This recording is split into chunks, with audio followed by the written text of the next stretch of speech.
तो दोस्तों स्टूडेंट के लिए उसका लैपटॉप बहुत ज़्यादा इंपॉर्टेंट होता है। मतलब अगर पढ़ाई के साथ साथ कोडिंग करनी है तो लैपटॉप चाहिए, एडिटिंग करनी है तो लैपटॉप चाहिए, गेमिंग करनी हो, मूवी देखना हो या इवन पैसे कमाने हो तो भाई लैपटॉप चाहिए। अब स्टूडेंट्स के बेसिकली दो कैटेगरी हैं, पहला एकेडमिक्स एंड दूसरा स्टडी मटेरियल। तो एकेडमिक्स वाले कैटेगरी में जो स्टूडेंट्स हैं उनको या तो स्टडी करनी होती है, कोडिंग करनी होती है, documentation, projects, web browsing, media consumption, may be some research work या मान लो ट्रेडिंग करनी होती है। इनको चाहिए अच्छी battery backup and decent lag free performance, plus at the same time light weight होना चाहिए लैपटॉप। वहीं पे जो स्टडी मटेरियल वाला ग्रुप है उसमें लोग पढ़ाई के साथ साथ gaming, editing, graphic designing, high and की कोडिंग, AI ML के मॉडल्स ट्रेन कर लेते हैं कभी कभार, 3D blender, AutoCAD, solid works या फिर एनसिस जैसे सॉफ्टवेयर भी यूज़ कर लेते हैं। एंड बहुत सारे लोग एनिमेशन भी करते हैं। तो अगर आप इनमें से कोई एक काम भी करते हो, आप स्टडी मटेरियल वाले कैटेगरी में आते हो। इनको मोस्टली अच्छी CPU परफॉर्मेंस एंड तगड़ी GPU परफॉर्मेंस चाहिए होती है। तो आप डिसाइड करो आप इनमें से कौन से कैटेगरी में फॉल करते हो। अगर आप दोनों कैटेगरी में फॉल करते हो तो मैं बोलूँगा आप स्टडी मटेरियल वाले कैटेगरी में खुद को कैटेगराइज कर लो। सो कैटेगरी तो फाइनल हो गई। अब CPU एंड GPU कौन सा लें, क्योंकि भाई मार्केट में जैसे ही हम CPU देखते हैं, देखो मेनली इंटेल के CPUs आते हैं एंड AMD के Ryzen CPUs आते हैं। इंटेल में टोटल 3 टाइप के CPUs मिलते हैं, normal i5, i3, i7, i9, फिर है कोर सीरीज के CPU मतलब कोर 5, कोर 7 एंड लास्ट में आती है core ultra 5, core ultra 7, core ultra 9 series के CPUs। तो इन 3 टाइप में सबसे टॉप पे है कोर अल्ट्रा सीरीज के CPU। बाकी कोर सीरीज एंड नॉर्मल जो i5, i3 सीरीज है उनमें इतना डिफरेंस नहीं रहता है। Ryzen की अगर मैं बात करूं, यहाँ 2 टाइप के मेनली CPUs मिल जाते हैं, normal Ryzen 3, Ryzen 5, Ryzen 7 and फिर आ जाता है Ryzen AI 5, Ryzen AI 7, Ryzen AI 9, ये सारे CPUs। तो देखो इंटेल के जो कोर अल्ट्रा CPUs हैं एंड Ryzen के जो Ryzen AI CPUs हैं, इन दोनों में ही NPU अलग से लगा रहता है। तो ये AI टास्क के लिए हल्के से बेटर हैं compare to non AI CPUs। चलो अब इंटेल के CPUs को थोड़ा समझ लेते हैं। मान लो आप इंटेल का i5 13420H को कंसीडर करो। इसमें लेफ्ट टू राइट मूव करते टाइम जो फर्स्ट 2 डिजिट्स है दैट इज कॉल्ड जनरेशन। 13 लिखा है तो 13 जनरेशन, 14 लिखा होता तो 14 जनरेशन। जनरेशन जितना ज्यादा उतना बेहतर। एंड एक प्रो टिप, आज के टाइम पे मतलब 2026 में एटलीस्ट 13 जनरेशन तो कंसीडर कर लेना। एंड अगर बजट कम है थोड़ा तो 12 जनरेशन भी खरीद सकते हो, बट उससे नीचे प्लीज मत जाना, भले ही सेल्समैन उसको कुछ भी कह के बेच रहा हो। और हाँ, इस 13 जनरेशन को जो हमने देखा था उसके अगर आप अगेन राइट साइड में देखोगे तो 3 डिजिट का एक और नंबर रहता है, इसको आप SKU बोल सकते हो। एंड ये नंबर जितना ज्यादा रहेगा उतना बेहतर, उतनी अच्छी performance. Like for example i5 का 13500H है एंड i5 का ही 13420H है। इन दोनों में क्योंकि i5 13500H बड़ा नंबर है, इसका SKU नंबर बड़ा है, देन ये आपको बेटर परफॉर्मेंस देगा कंपेयर टू i5 का 13420H। लेकिन आपने एंड में देखा होगा एक सफिक्स लगा रहता है, PU, H, HS, HX। अब इनमें किसको कंसीडर किया जाए? देखो U एंड P वाले CPU आपका बेसिक काम आराम से हैंडल कर लेंगे एंड साथ ही में काफ़ी बढ़िया बैटरी बैकअप देंगे। तो फर्स्ट कैटेगरी वाले स्टूडेंट्स को मैं इन सीरीज़ के CPU लेने के लिए हाईली सजेस्ट करूँगा। अगर आप सेकेंड कैटेगरी में आते हो तो आप H, HS या HX को कंसीडर कर सकते हो। इनमें HX सबसे बेस्ट है, उसके बाद आता है H एंड लास्ट में आता है HS। लेकिन कोर 3, कोर 5, कोर 7 भी तो आ रहे हैं। अब देखो ये बेसिकली नए CPU हैं, नए नाम के साथ, सेम i3, i5 और i7 का, मतलब i3 की जगह कोर 3, i5 की जगह कोर 5 एंड i7 की जगह कोर 7। लेकिन इनमें जो CPU का नाम है वो 3 डिजिट का है एंड शुरू या तो 1 से हो रहा है या तो 2 से हो रहा है। देखो जो CPU 1 से शुरू हो रहे हैं वो सीरीज 1 है एंड जो 2 से शुरू हो रहे हैं वो सीरीज 2 है। सीरीज 2 सीरीज 1 से बेटर है। इनमें भी U सीरीज है और H सीरीज है एंड U एंड H तो मैं बता ही चुका हूँ। अल्ट्रा 5, अल्ट्रा 7, अल्ट्रा 9 में देखोगे तो यहाँ पे भी आपको सेम सीरीज का ही कॉन्सेप्ट मिलेगा, या तो 1 से शुरू होंगे या तो 2 से, एंड सीरीज 2 सीरीज 1 से बेहतर है। बट एंड में आपको H तो दिखेगा ही, बट V अल्फ़ाबेट भी दिख जाता है। अब V अल्फ़ाबेट अल्ट्रा सीरीज़ में जब आता है तो वो और कुछ नहीं, वो U सीरीज़ ही है अल्ट्रा CPUs का। तो फर्स्ट कैटेगरी वाले लोग, अगर आपका बजट बहुत ज़्यादा है, आप अल्ट्रा CPUs देख रहे हो तो इनमें आप V सीरीज़ वाले CPUs को कंसीडर कर सकते हो एंड सेकंड कैटेगरी वाले आप H सीरीज़ को ही कंसीडर करना। अब अगर Ryzen CPUs के बारे में बात करूं तो यहाँ भी मोस्टली मामला सेम है। लाइक Ryzen 3, Ryzen 5, Ryzen 7 लिखा रहता है। Ryzen 7 Ryzen 5 से बेटर है एंड Ryzen 5 Ryzen 3 से बेटर है। लेकिन इनके आगे भी एक 4 डिजिट का नंबर रहता है। अगर ये नंबर 7 से शुरू हो रहा है तो ये 7000 सीरीज कहलाता है। अगर ये 6 से शुरू हो रहा है तो 6000 सीरीज सीरीज, एंड अगर 8 से शुरू हो रहा है तो 8000 सीरीज जितनी ज्यादा रहेगी उतना बेहतर रहेगा। प्लीज मेक श्योर कि एटलीस्ट 7000 सीरीज का आपको राइजन में सीपीयू देखना है। फर्दर एक चीज बता दूं, इस सीरीज के जब हम राइट साइड में देखेंगे तो आपको और भी कुछ नंबर लिखे हुए दिख जाएंगे। अगेन ये परफॉर्मेंस स्कोर है या बोल सकते हो SKU नंबर है, तो ये जितना ज्यादा रहेगा उतना बेहतर। लेकिन हाँ, राइजन ने आजकल थोड़ा नाटक करना भी शुरू कर दिया है। आजकल राइजन 5 150, राइजन 7 170 ऐसे नाम वाले सीपीयू भी आते हैं। तो मामला बहुत ही सिंपल है, राइजन 5 या राइजन 7 के आगे जो 3 डिजिट का नंबर लिखा है वो जितना बड़ा रहेगा उतना आपके लिए बेहतर। अब अगर AI सीरीज के सीपीयू के बारे में बात करूं, जिनका नाम कुछ ऐसा रहता है, राइजन AI 5 340 या राइजन AI 7 350 या राइजन AI 9 HX 370 या 375, तो ये जितने भी नंबर लिखे जाते हैं 3 डिजिट के, ये जितना नंबर बड़ा रहेगा उतनी बेहतर परफॉर्मेंस मिलेगी। लेकिन इसमें जो फर्स्ट डिजिट है वो हमेशा 3 से ही शुरू होगी, क्योंकि ये जनरेशन कहलाता है NPU का, CPU का नहीं, NPU का। एंड राइजन ने इन AI CPUs के साथ 100 और 200 सीरीज को स्किप कर दिया। तो 300 सीरीज में नंबर लिखे जाते हैं, एंड 3 का मतलब होता है थर्ड जनरेशन ऑफ NPU। कल को जब 4th जनरेशन आएगा तो ये नंबर्स में भी 460 लिखा रहे या 470 लिखा रहे, हु नोज, बट ये जो फर्स्ट डिजिट है that is the generation of NPU। इन सब में Snapdragon X Elite X Plus CPU भी आता है। देखो ये जो CPUs हैं, बैटरी बैकअप आपको कमाल की देने वाले हैं, लेकिन एक चीज का ध्यान रखना, इनमें अभी ऑप्टिमाइजेशन अच्छी नहीं है।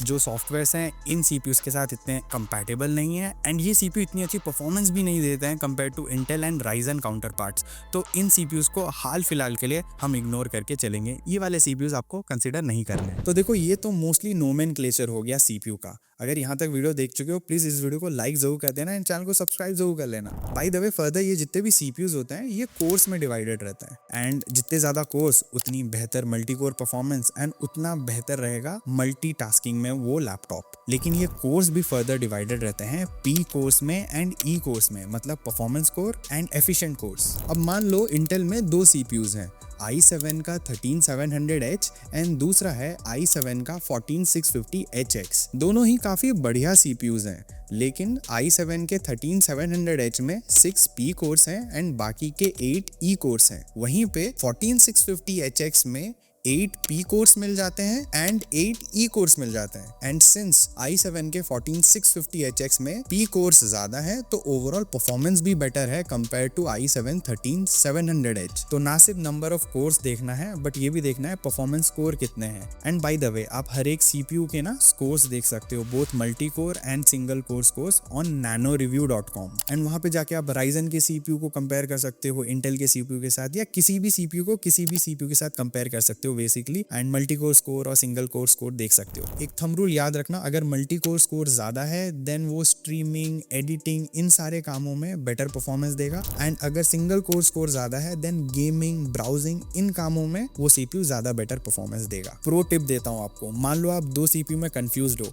आप उनकी TDP भी सर्च कर सकते हो। वैसे TDP एक अलग चैप्टर है, बट आप बेसिकली जस्ट गूगल पे जाके सर्च कर सकते हो, लाइक i5 13420H TDP। तो इससे आपको TDP दिख जाएगा, ये वॉटेज में लिखा रहता है, TDP जितनी ज्यादा उतनी बेहतर परफॉर्मेंस। तो देखो ये हो गया CPU का सारा खेल खत्म। अब आते हैं हम GPU पे।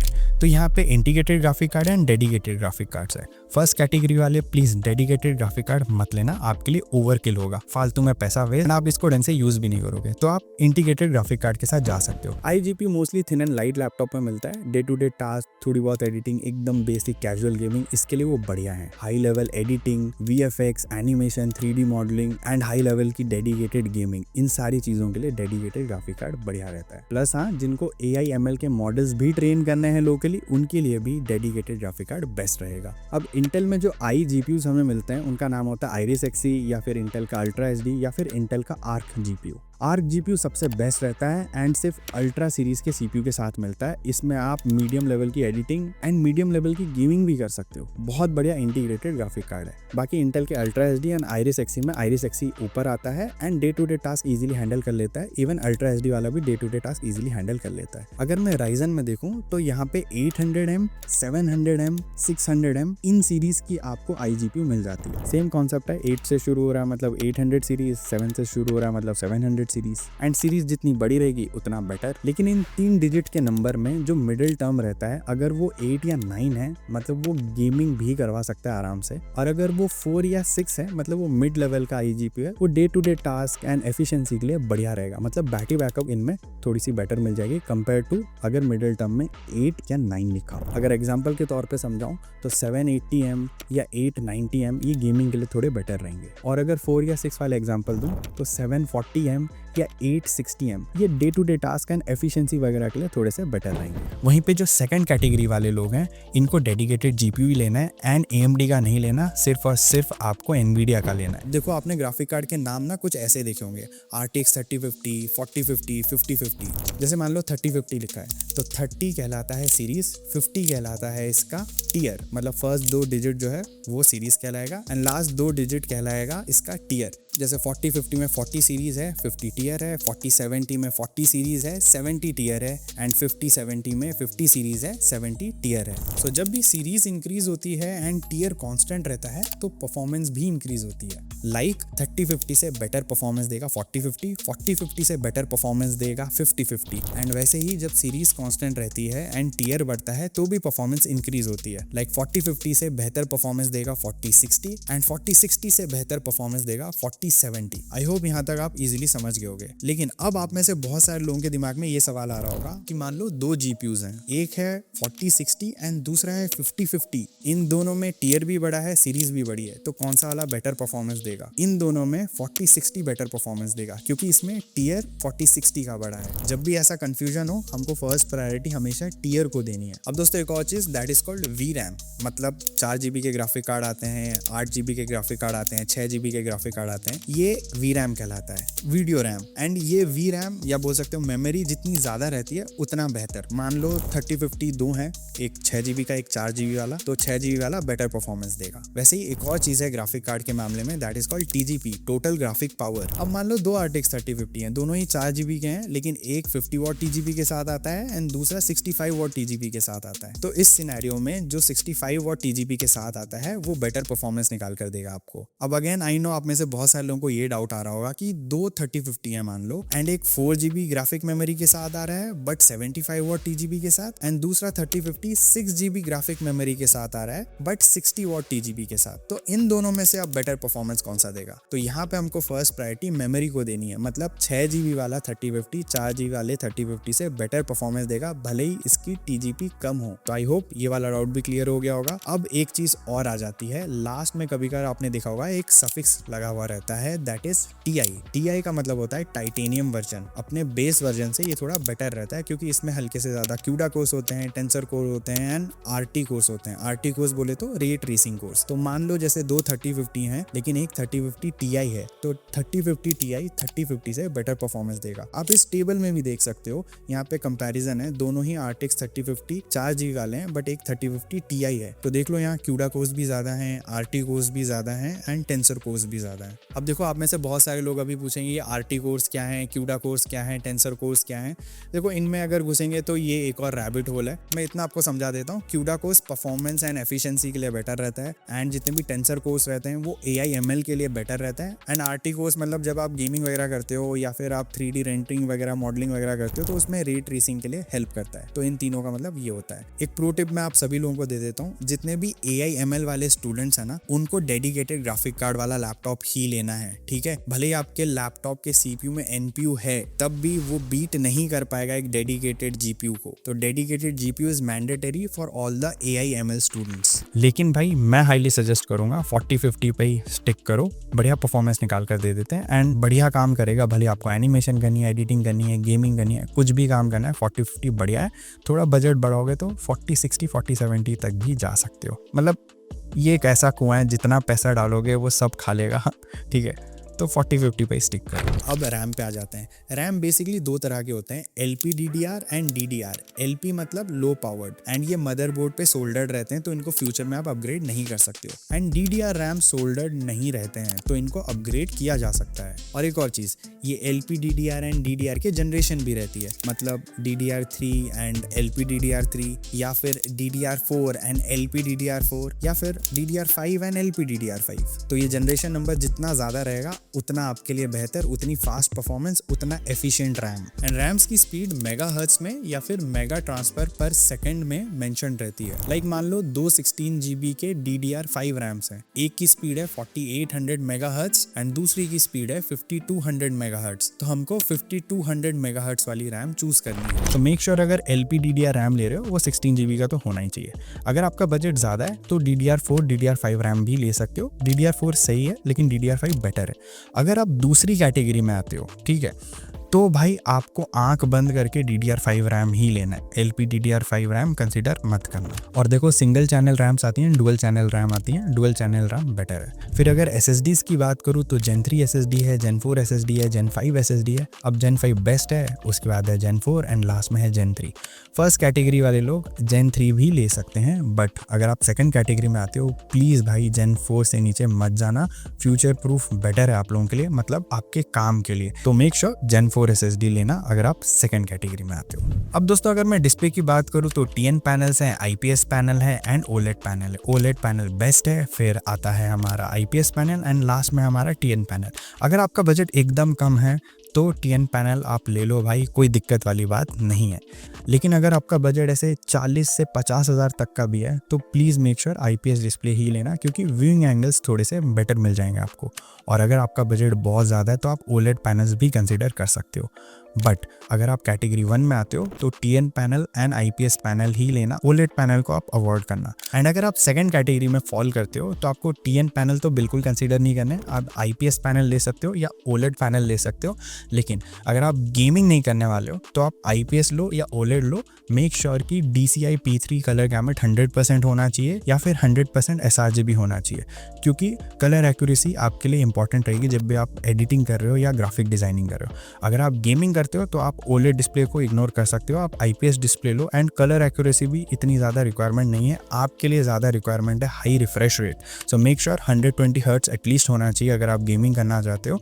एंड रेस्पॉन्स टाइम 5 से 7 मिली सेकेंड का होना चाहिए। एंड लास्ट में आप ये टेबल भी देख सकते हो, यहाँ मैंने सारे ब्रांड्स के आफ्टर सेल सर्विस को रैंक किया है रिसर्च करके, और सिर्फ उनकी सर्विस क्वालिटी के बेसिस पे नहीं बल्कि service centres and how fast they solve their problems and और भी बहुत सारे पैरामीटर्स के बेसिस पे मैंने इनको इवैल्यूएट किया है। आप इस टेबल का स्क्रीनशॉट ले सकते हो। तो दोस्तों यही है पूरा खेल लैपटॉप्स का। मैंने ऑलमोस्ट सारी चीजें आपको अच्छे से समझा दी एंड सारे ही लैपटॉप्स को टैग भी कर रखा है। सो प्लीज चेकआउट करना मत भूलना एंड उनके लिंक्स भी डिस्क्रिप्शन में दे रखे हैं, सो उनको भी आप चेकआउट कर सकते हो। सो दोस्तों यही थी पूरी वीडियो। अगर आपका कोई भी सवाल है, सुझाव है, आप कॉमेंट भी कर सकते हो। मैं मिलता हूं आपको अगले वीडियो में। Until then, over and out.